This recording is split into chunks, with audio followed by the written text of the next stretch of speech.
La faculté Lettres et Sciences Humaines de la Cato Lille présente Inter. FLSH FLSH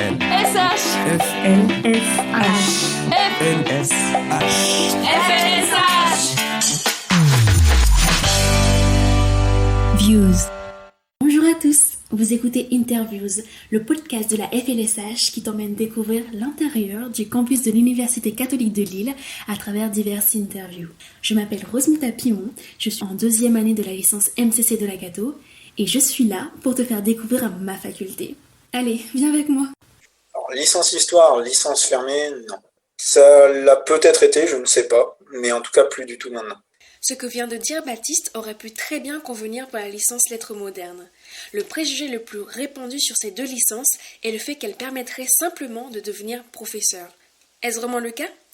Mes 3 invités du jour sont là pour décrire la réalité et présenter ces deux licences. J'ai été impressionnée en découvrant certains débouchés possibles.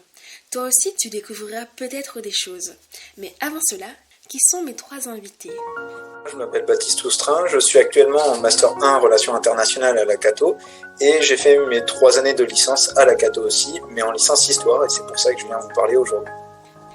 Je suis Philippe Diès, donc je suis enseignant-chercheur en histoire à l'Université catholique de Lille, à la faculté des lettres et sciences humaines, et je suis responsable de la licence histoire et co-responsable du master gestion et valorisation numérique des patrimoines culturels et immatériels. Je m'appelle Manon, je suis en 2e année de licence lettres modernes à la FLSH.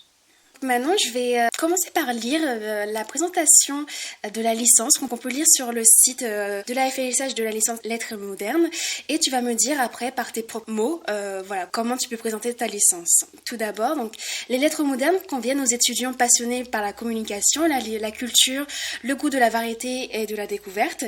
Elles associent l'art et la rigueur, valorisent les compétences en littérature, en langue française et étrangère. Elles ouvrent à de nombreux métiers qui demandent un savoir interdisciplinaire. Donc, es-tu d'accord avec cette description et que peux-tu dire concrètement de ta licence ? Oui, je trouve que c'est une assez bonne description parce que c'est vrai qu'il parle un petit peu de ce qu'on fait en général. Donc, c'est sûr qu'on a plein de littérature parce que forcément, c'est des lettres modernes. Donc, la littérature, c'est un peu l'essence de la licence. Mais après, c'est vrai qu'on favorise beaucoup les langues, notamment en première année, on avait pas mal de langues et il y a possibilité d'en faire à côté.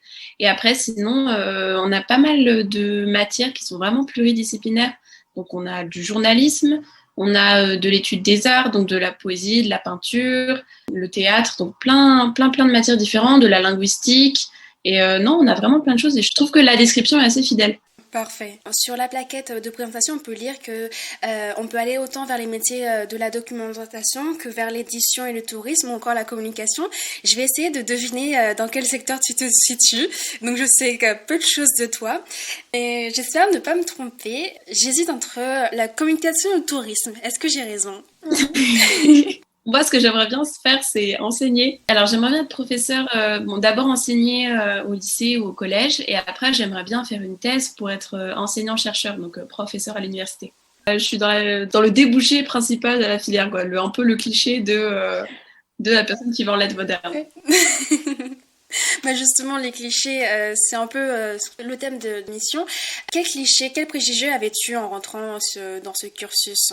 Je pensais un petit peu que tout le monde voulait être prof là-dedans et qu'on allait vraiment voir beaucoup être vraiment focus sur la littérature, sur le français, sur tout ça. Et en fait, pas du tout parce que, comme j'ai dit, il y a plein de matières qui sont hyper différentes. Et on a de l'histoire, on a des langues, journalisme, tout ça. Donc, c'est vrai que j'avais un petit préjugé vis-à-vis de ça. Je pense que c'est un peu le préjugé qu'on a tous. Mais après, il y a tellement de débouchés qu'au final, pas du tout, quoi. On peut se rediriger vers plein de domaines différents. Les préjugés, il y en a aussi sur la licence d'histoire. Je suis sûre que toi, tu en as comme moi j'en avais. Et d'ailleurs, Baptiste aussi en avait avant d'y aller. Alors, j'en avais peu, tout simplement parce que je ne savais pas du tout comment pouvait être la licence, surtout une licence histoire. J'avais beaucoup d'attentes, que je dirai après, mais peu de préjugés, si ce n'est peut-être la peur d'avoir quelque chose d'un peu trop fermé sur la France ou une histoire, oui, trop franco-française. Voilà. C'est à peu près le seul préjugé que j'avais. J'étais plutôt un mauvais élève d'histoire au lycée et au collège. Je n'aimais pas tout simplement la formation, l'idée de mettre en avant l'apprentissage par cœur et recracher son cours sans réfléchir. Donc j'avais beaucoup d'attentes surtout sur la liberté de pensée et de parole qu'on pouvait avoir dans nos écrits et dans nos oraux, bien sûr. Donc ça a été l'une de mes attentes principales. Également, comme j'ai dit, une histoire plutôt universelle qui me remet beaucoup en relation tout ce qui peut faire et constituer le monde d'aujourd'hui. Et oui, aussi une ouverture sur la géographie et des sciences annexes. En fait, pas faire que de l'histoire, mais voir des sciences annexes, archéologie, archives, etc. Est-ce que du coup, ces attentes-là ont pu être concrétisées? Alors oui, pour ma part, oui. J'ai été très peu déçu par ma formation. J'ai adoré tout simplement et j'avais déjà la passion, mais je me suis permis avec mes professeurs de l'approfondir et de découvrir des choses encore plus importantes. Ça m'a vraiment passionné. Donc oui, pour le coup, mes attentes ont été comblées. Peux-tu m'expliquer, Baptiste, en quelques mots, voilà, en quoi consiste vraiment cette licence d'histoire? Alors, la licence histoire, c'est tout simplement nous permettre de développer des connaissances et une réflexion, une méthodologie également, qui tourne autour de la réflexion historique, qui est plus longue, qui n'est pas centrée sur un seul événement, sur quoi que ce soit. De même, donc on va voir principalement de l'histoire, les 4 périodes, Antiquité, Moyen-Âge, l'époque moderne et l'époque contemporaine, mais on va également voir de la géographie humaine et géographie physique, ainsi que les sciences annexes de l'histoire, donc comme j'ai dit, archéologie, archives, mais également des choses plus professionnalisantes qui peuvent se rapporter à un apprentissage qu'on a fait, donc par exemple le journalisme, les sciences politiques, les relations internationales, et donc beaucoup de sujets annexes. Tout ça pour nous donner en fait un bagage qui soit suffisamment important, complet, pour avoir une ouverture la plus large sur le métier d'avenir. Et justement, en parlant de métier, pourquoi tu as choisi cette licence? Alors, j'ai un objectif, un projet professionnel qui est particulier et qui est en fait être officier dans l'armée de terre française. Et si on souhaite entrer par concours, il faut faire un master concurrentiel. Or, la majorité des masters concurrentiels sont accessibles via une licence histoire ou quelque chose en sciences politiques. Or, comme je suis beaucoup plus passionné par l'histoire que par les sciences politiques, j'ai décidé de faire une licence histoire et je cherchais une licence histoire la plus complète possible, celle qui me donnerait le plus de travail, mais également le plus de connaissances. C'est pour ça que j'ai choisi cette licence. On vient de voir les attentes de Baptiste pour la licence d'histoire, mais qu'en est-il pour Manon avec la licence lettres modernes? J'attendais beaucoup à ce qu'on travaille l'oral, parce que c'est vrai que c'est hyper important pour après, surtout moi pour enseigner, et ceux qui veulent faire pareil, journalisme, communication, c'est hyper important. Et au final, on travaille beaucoup sur ça, parce que par exemple, les cours de journalisme, on fait des podcasts, on fait donc des interviews, des choses comme ça, et c'est super intéressant parce qu'au final, ça répond bien aux attentes des différents débouchés, et c'est vrai que l'oral est vraiment bien valorisé. Voilà, quels sont les points positifs et négatifs de ta licence? Alors les points négatifs, ça arrive qu'on ait une grande accumulation de travail, parce que on en a beaucoup forcément, plus vis-à-vis de la densité, donc c'est des dossiers qu'on doit rendre qui sont très très lourds, et c'est vrai que des fois faut impliquer beaucoup de temps personnel.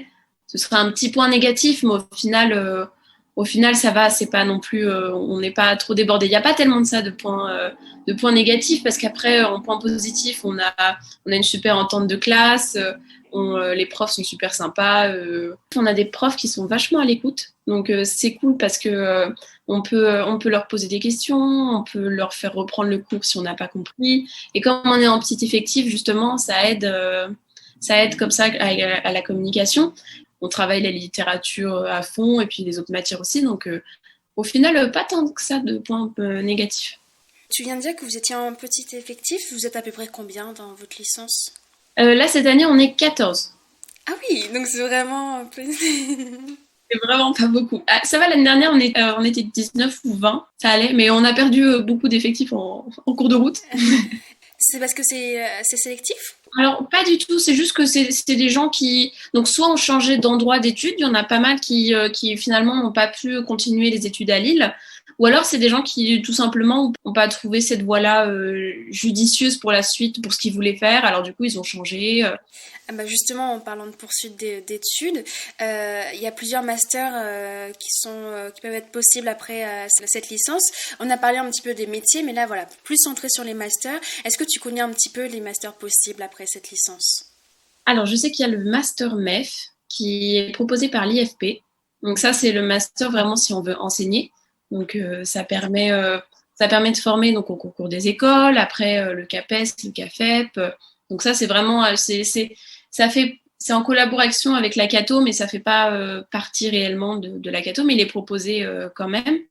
Après, il y a le master Hélène, pour découvrir les métiers de l'édition notamment, et enfin, les métiers en général plutôt en rapport avec les lettres. Donc, parce que je sais que c'est Monsieur Aliocha qui s'en occupe justement. Donc, oui, master écriture, lettres et éducation numérique, c'est bien. Édition numérique. Exactement. Donc, il y a des cours, donc je sais qu'il y a des cours de journalisme, il y a des cours justement qui décrivent un petit peu les métiers de l'édition, il y a des cours pour préparer au mémoire, à la thèse, donc il est très intéressant aussi ce master. Et après, pour les autres, ils peuvent tout simplement se rediriger vers les masters du journalisme ou de communication, pour ceux qui veulent faire autre chose. Et après, sinon, par exemple, pour être bibliothécaire, on peut passer le concours là à la fin de l'année. J'ai vu du coup qu'il y avait aussi donc master management de la culture, musique actuelle et réalisation documentaire. On peut aussi postuler au concours Sciences Po, l'école de journalisme, aux écoles de journalisme ou aux écoles de Chartres aussi. Est-ce que du coup tu observes une diversité, vous êtes 14 étudiants ont tous un peu des vœux divers et variés? On est pas mal à vouloir être prof, mais on ne sait pas vraiment majoritaire. J'ai une amie qui, elle, veut être bibliothécaire, donc qui passe le concours là en fin d'année. Après, j'ai une autre amie qui a accepté au cours Florent, donc elle va partir au cours Florent l'année prochaine. Et après, sinon, il y en a qui veulent être journalistes, qui veulent travailler dans la communication, des choses comme ça. Donc après, en fait, ils se diversifient à l'entrée au master. Donc non, il y a pas mal de diversité.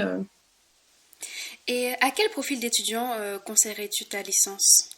Je pense à ceux qui sont curieux de découvrir la littérature et les métiers en général qui sont en rapport avec les lettres et qui veulent être donc dans l'édition, dans l'écriture journalistique, pour être prof. Tous ceux qui sont intéressés par ces domaines-là, c'est une licence qui est parfaitement adaptée. Qu'en est-il pour la licence d'histoire? Une seule volonté, c'est une passion. Il faut vraiment être passionné. Enfin, je dirais simplement que les gens qui sont passionnés par l'histoire, et je ne cadre pas quelque chose de général, on n'a pas besoin d'aimer tout, mais aimer un thème, un sujet, eh bien, rien que cette passion va rendre le travail beaucoup plus facile, et au bout d'un moment, ça ne sera plus du travail. Enfin, je sais que pour moi, il y a des moments qui ont été difficiles parce que je n'ai peu d'affinité avec certaines périodes historiques où j'ai eu un peu plus de mal, mais à contrario, il y a eu des moments où j'ai pu approfondir ce que j'adorais et le mettre encore plus en lumière. Et donc, oui, plutôt une personne qui est passionnée et qui aime lire aussi. Il faut beaucoup lire. Et donc, je pense que oui, des personnes qui aiment lire et qui sont passionnées par ce qu'elles font, c'est le profil parfait. Et c'est aussi le profil parfait parce que ça correspond aux attentes des professeurs qui attendent des étudiants vivants en face. Observes-tu une diversité de choix de poursuite d'études ou de professions parmi les personnes de ta licence? Alors oui, à dire vrai, on était 25 dans la promotion et il y en a seulement 5 par exemple qui sont partis dans l'enseignement. C'est assez réduit. Il y en a beaucoup qui sont partis en relations internationales. Donc là, c'est pour viser des métiers aussi variés que les relations internationales puissent l'être. Donc ça peut être en ambassade, de conseiller de sécurité, enfin, je passe parce qu'il y a des centaines de possibilités. Il y a aussi des personnes qui ont décidé de faire dans la médiation culturelle, donc la protection du patrimoine ou la mise en valeur du patrimoine, qui sont bien évidemment accessibles par l'histoire, il ne faut pas oublier. On a aussi une personne qui est partie en journalisme, comme j'ai dit précédemment, parce que c'est un choix d'ouverture. Donc oui, il y a une grande diversité dans ma promotion, et oui, il y a rien qu'avec ça. Ils n'ont pas exploré encore tout le spectre des métiers possibles, mais on en a exploré pas mal.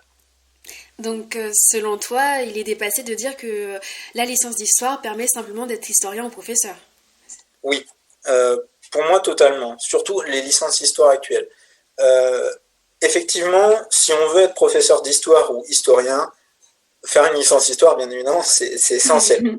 Mais, euh, mais je dirais quand même qu'il y a la possibilité de faire beaucoup plus de choses, vraiment beaucoup plus de choses. Enfin, quand je vois, rien que mon parcours est une bonne image, mais encore plus pour d'autres, des personnes qui veulent faire de la médiation équipement, quand on voit les films, séries, jeux vidéo qui se développent à grande vitesse, et on voit qu'ils recherchent de plus en plus de conseillers historiques pour coller à l'image. Quand on voit les personnes qui font de l'heroic fantasy et qui cherchent à se replonger dans un monde médiéval, des conseillers historiques sont de plus en plus demandés. Et c'est des médiateurs culturels qui sont essentiels. Les historiens recherchent, les médiateurs culturels font connaître l'histoire. Donc rien que ça, c'est simple, mais c'est des centaines de métiers qui s'ouvrent et qui sont en plus des métiers d'avenir. Faire connaître quelque chose en se servant des nouveaux outils informatiques, etc., c'est vraiment quelque chose d'important et de bien, je trouve, pour l'avenir. Sans compter journaliste, enfin tous les métiers que j'ai précédemment cités. Monsieur Diaz partage le même avis que Baptiste. Leur réponse est complémentaire. Alors, effectivement, c'est souvent le cliché. Finalement, on ne fait de l'histoire que pour devenir prof d'histoire géo en collège et lycée. Alors, déjà, ce premier élément n'est pas vrai dans la mesure où vous pouvez faire d'autres métiers dans l'enseignement, comme par exemple professeur des écoles ou professeur documentaliste. Donc déjà d'autres choix. Et après, il y a de nombreuses possibilités, donc qui sont liées au master, notamment pour travailler dans le patrimoine, dans la culture, dans les relations internationales, en sciences politiques, en journalisme, en communication, en recherche. Il y a une multitude de métiers qui sont possibles à partir d'une licence d'histoire. Et si on se concentre maintenant sur les préjugés liés aux cours d'histoire, à ce qu'on peut faire en licence d'histoire, quels sont ces préjugés-là? Alors, il y a souvent des préjugés, effectivement. Déjà, l'idée qu'il y a des dates partout et qu'il faut les connaître par cœur. Alors malheureusement, oui, il y a des dates, très souvent. Il vaut mieux les avoir en tête pour avoir des repères. Maintenant, une licence d'histoire, des études en sciences historiques, c'est avant tout des questions d'analyse, de synthèse, de critique des sources et des informations, finalement des éléments qui sont importants, des compétences importantes en sciences historiques, mais tout simplement dans la vie de citoyen. Et à qui est destinée cette licence-là? Quel est le profil type des élèves qui demandent la licence? Alors, le profil type, ce sont avant tout des passionnés, des gens qui aiment l'histoire, qui ont trouvé beaucoup de plaisir au collège et au lycée, et qui ont envie d'approfondir, parce qu'ils se rendent compte que les cours qu'on leur a donnés restent une première approche, et que finalement, ils peuvent aller beaucoup plus loin. C'est souvent on va dire, ce qui est passionnant en histoire, c'est que plus on cherche, plus on trouve, plus on creuse et plus on va creuser profondément pour trouver encore plus de réponses, mais en fait qui amènent encore plus de questions. Je crois bien que Baptiste avait le profil parfait pour cette licence. Avec un peu de recul, quels points positifs et négatifs trouve-t-il sur son expérience dans cette licence? Je dirais l'accompagnement et la mise en perspective de nos connaissances. Je m'explique, pendant ces 3 années, à chaque année, on a pu faire des projets, on a pu développer des idées, ou enfin toute autre chose qui nous permettait de mettre en application ce qu'on apprenait. Et mine de rien, ça aide énormément. Ne serait-ce qu'en première année, par exemple, on a fait une visite au musée des Canonniers, où on avait des archives dans les mains. C'est pareil, on a fait une autre visite dans les archives, où on a des documents qui datent de 700 ans, et apprendre l'histoire permet de se rendre compte de la valeur de ces objets. De même, on a pu mettre en valeur des archives qui étaient plus récentes, mais qui avaient une importance aussi capitale, parce que ça mettait en lumière quelque chose qui était peu connu, ou alors qui n'était tout simplement pas assez exploité, ou qui croupissait là depuis longtemps et personne ne s'en était occupé. Donc c'est l'un des gros avantages. Avec nos professeurs, on peut apprendre beaucoup de choses, les mettre en application, communiquer beaucoup avec eux et vraiment se développer en tant que personne, aussi bien en tant qu'étudiant. Le point négatif, si je devais en dire un peut-être, c'est on a peut-être eu pas assez de diversité sur les langues. Mais c'est que mon point de vue très personnel parce que j'adore les langues. Mais effectivement, on a eu 2 années de cours de langue et la 3e année, on n'a pas eu de cours de langue particulier. Donc j'entends des langues rares comme arabe, chinois ou russe. Et je trouve que c'est la seule chose qui manque. Sinon, cette licence est vraiment complète. Je la trouve complète. Tu nous as parlé de ton master, donc tu es en première année de master. Relations internationales, oui. Est-ce que du coup ta licence t'a bien préparé à ce passage-là ? Oui. En relations internationales, on voit quand même beaucoup l'actualité, bien évidemment. Mais pour comprendre l'actualité, il faut comprendre ce qui s'est passé avant. Et l'histoire, c'est quand même un bon gros passage. De même, l'histoire et la géographie, parce que tout simplement, la géographie est tout aussi importante. Et on la voit beaucoup en licence histoire. Et donc, ça permet vraiment un bon développement. Après, oui, les relations internationales et l'histoire sont liées, hein, il faut pas se mentir. Donc oui, ça prépare très bien. Rien que dès qu'on se lance dans un exposé qui traite de quelque chose qui est récent, eh bien, directement, l'introduction, on peut la faire par nous-mêmes parce qu'on a des connaissances de notre licence qui nous permettent de mettre en avant et de partir sur une base solide, une base très solide même. Justement, en parlant des masters, voici la liste que tu peux trouver en allant sur le site de la faculté. Toi qui nous écoutes, n'hésite pas à aller y jeter un coup d'œil afin de compléter l'ensemble de ces informations. La licence d'histoire permet donc de postuler à des masters divers et variés. Il y a par exemple un master histoire, relations internationales, parcours géopolitique, sécurité, défense ou environnement et transition. Il y a encore le master journalisme international et d'investigation, histoire. On peut encore trouver le master gestion et valorisation numérique des patrimoines culturels et immatériels. Il y a aussi le master enseignement, donc école, collège, lycée, CPE. Mais on peut également trouver des masters de recherche et cette licence permet de déboucher sur des concours comme l'IRA, Sciences Po, école de journalisme ou encore l'école des chartes. Avant de clôturer l'émission, j'ai quelques petites questions à poser à Monsieur Diest. Je vais tenter de lui demander les secrets de la réussite de sa licence, puis il va aussi nous parler de son parcours. Après tout, lui aussi il a été étudiant. Mais avant cela, revenons sur les masters. Alors, les vœux sont assez variés. Pour les étudiants que j'ai sous ma responsabilité, on va dire la plus grande part d'entre eux, c'est-à-dire si je coupe la poire en 5 par rapport à mes promotions habituelles, beaucoup vont partir dans le master relations internationales, histoire et relations internationales, donc qui se fait dans la même faculté. 2 raisons. Un, déjà, c'est le même environnement. Donc, c'est plutôt rassurant, surtout au niveau master. Deuxième élément, c'est que c'est un master qui existe déjà depuis plusieurs années et dans lequel on trouve d'éminents spécialistes reconnus à l'échelle nationale et mondiale. D'autres vont partir dans des masters, que ce soit à la Cato ou à l'extérieur. Alors, il y a des masters qui sont aussi réputés, mais un peu moins connus. Par exemple, le master de mon collègue en histoire et journalisme d'investigation, où les méthodes justement historiques sont utilisées par le journaliste. Il y a le master également donc, que je co-dirige et qui a été créé donc, l'année passée, donc qui est assez peu connu, le master donc, en patrimoine numérique. Après, j'ai aussi une part d'étudiants qui vont partir en master recherche, c'est-à-dire continuer justement pour faire un master inédit, un mémoire inédit et potentiellement partir plus tard sur une thèse. Et de plus en plus, justement, les profils d'historiens, par leur capacité, alors leur culture générale déjà, leur capacité d'analyse, de synthèse, sont recherchés notamment dans des écoles de commerce. J'étais assez étonné en discutant avec des directeurs d'écoles de commerce qui disaient aujourd'hui on cherche de plus en plus de profils humanistes.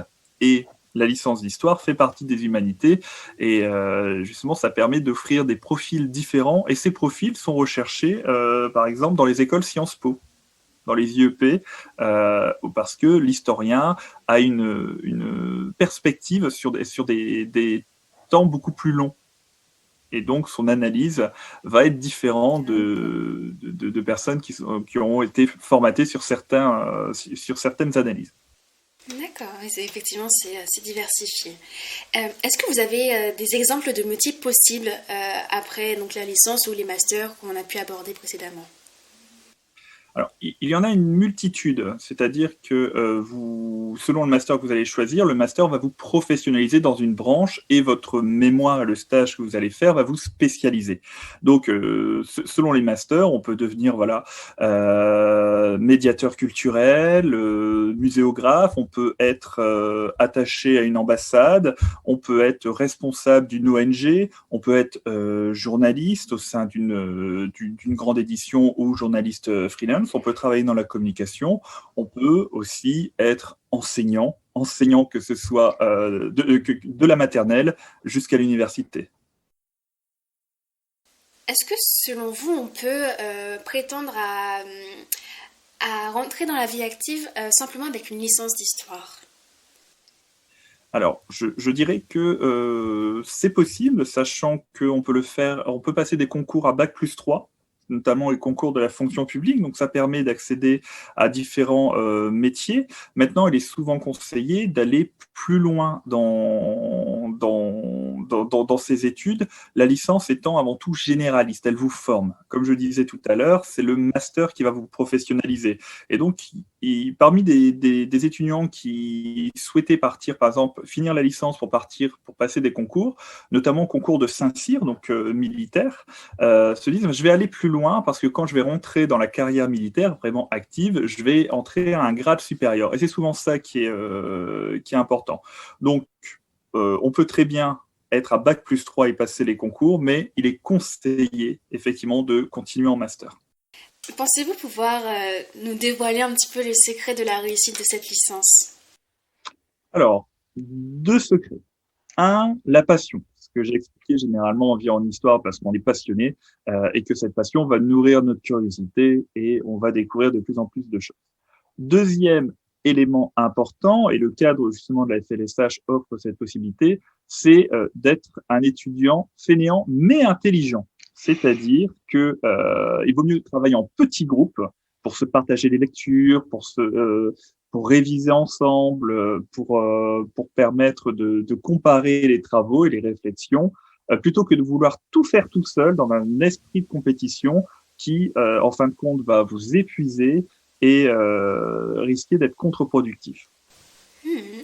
Bon à savoir, effectivement. Maintenant, je vais plus parler un petit peu de vous. Je souhaite savoir, voilà, avec l'ensemble de vos années d'expérience, quels chemins se sont ouverts à vous ? Est-ce qu'on peut dire que vous êtes que professeur, en fait, finalement ? Alors, il y a d'autres choses à côté, derrière la chemise de professeur.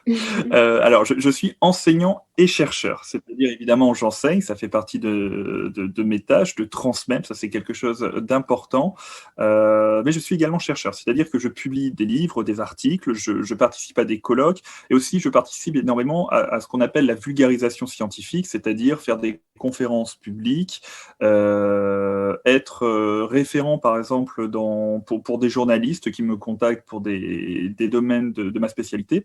Comme je travaille sur le patrimoine, je suis également énormément actif avec des musées, voilà, pour avoir le point de vue d'un scientifique sur telle ou telle question. Donc, finalement, je n'ai pas qu'une tâche d'enseignant, j'ai vraiment des tâches multiples et qui ont tendance à être exponentielles. C'est parce que je le fais parce que je suis passionné, donc à un moment, c'est compliqué de devoir dire non.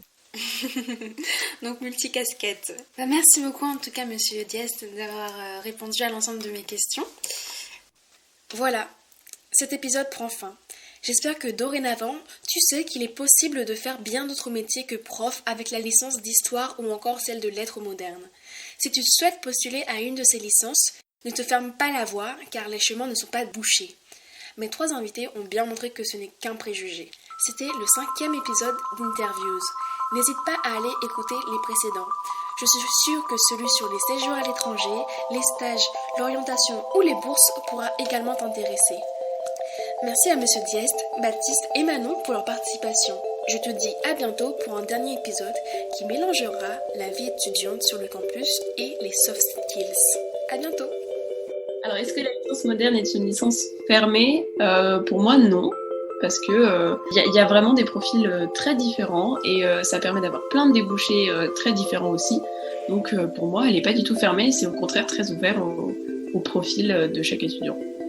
Certains peuvent s'inquiéter effectivement de la question des débouchés après une licence d'histoire. Donc c'est pour ça qu'il était important de casser le mythe finalement de la condamnation à devenir professeur d'histoire-géographie dans le secondaire. Il y a de nombreuses voies qui s'ouvrent. Alors, licence histoire, licence fermée, non. Ça l'a peut-être été, je ne sais pas, mais en tout cas plus du tout maintenant.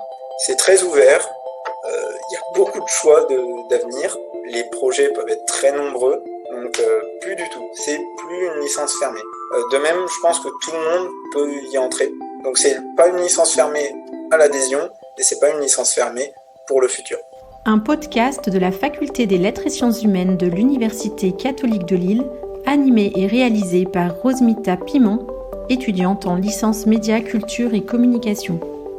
Une émission enregistrée sur Radio UC Lille, la radio pédagogique digitale de l'Université catholique de Lille. Inter.